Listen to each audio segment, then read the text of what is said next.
મિત્રો, આજે આપણે વાત કરવાના છીએ પશુધન વીમા સહાય યોજના વિશે, જેમાં પશુપાલકોને 85% પ્રીમિયમની સહાય છે એ કેન્દ્ર અને રાજ્ય સરકાર દ્વારા આપવામાં આવે છે. માત્ર 15% જ તમારે છે એ ભરવાના થાય છે.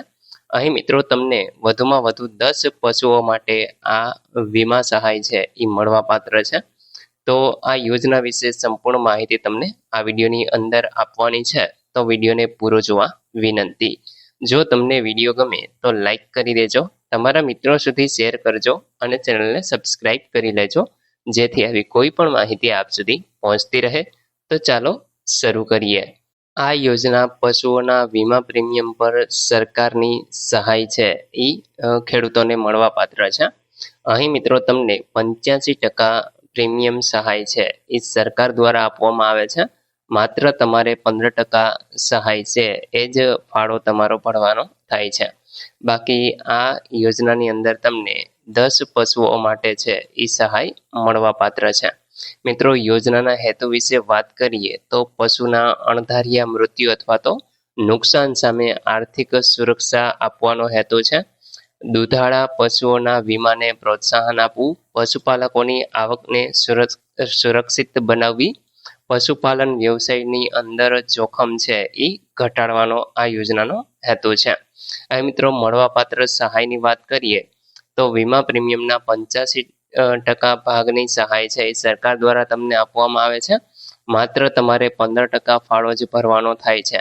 એક પશુપાલનને વધુમાં વધુ 10 પશુઓ માટેની પ્રીમિયમ સહાય છે એ મળવાપાત્ર છે.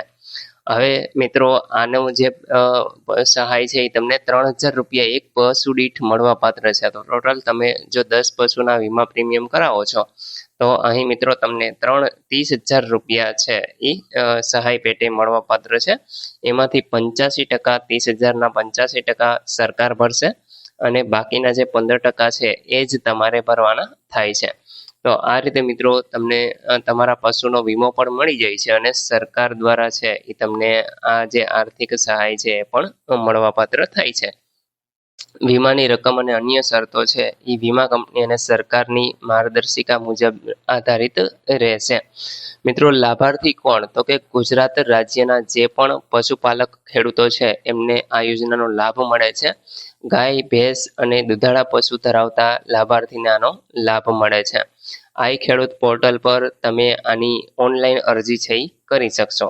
મિત્રો, ઓનલાઈન અરજીનો વિડીયો પણ આપણે ટૂંક સમયમાં મૂકવાના છીએ, તો તમે આ ચેનલ સાથે જોડાઈ જજો. સબસ્ક્રાઇબ કરી અને સાથે ઓલ નોટિફિકેશન ઉપર ક્લિક કરી લેજો, જેથી તમને કોઈ પણ નોટિફિકેશન છે એ સૌપ્રથમ મળી રહે. મિત્રો, વાત કરીશું આ યોજનાની અંદર તમારે કયા કયા ડોક્યુમેન્ટની જરૂર પડશે.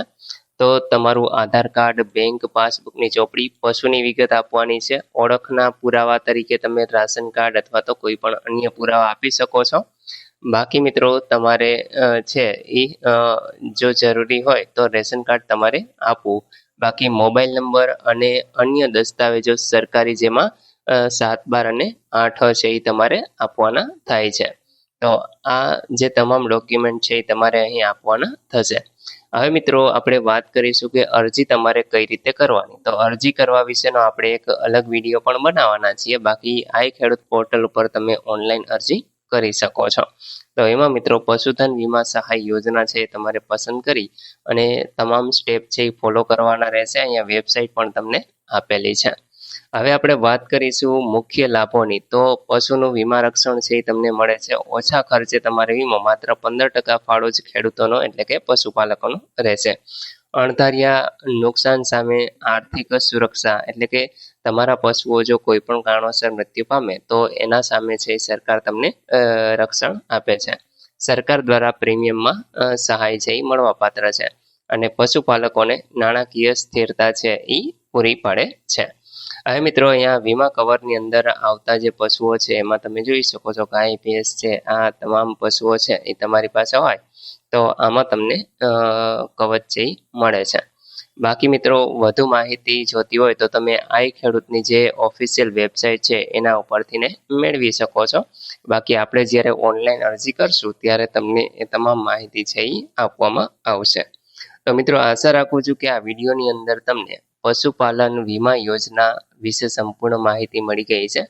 તેમ છતાં પણ કોઈ પ્રશ્ન હોય તો તમે કોમેન્ટ દ્વારા પૂછી શકો છો. વિડીયોને લાઈક કરી દેજો, તમારા મિત્રો સુધી શેર કરજો અને ચેનલને સબસ્ક્રાઈબ કરી લેજો, જેથી આવી કોઈ પણ માહિતી આપ સુધી પહોંચતી રહે. વિડીયો જોવા બદલ આપનો ખૂબ ખૂબ આભાર. મળીએ એક નવા વિડીયો સાથે. ત્યાં સુધી જય હિન્દ.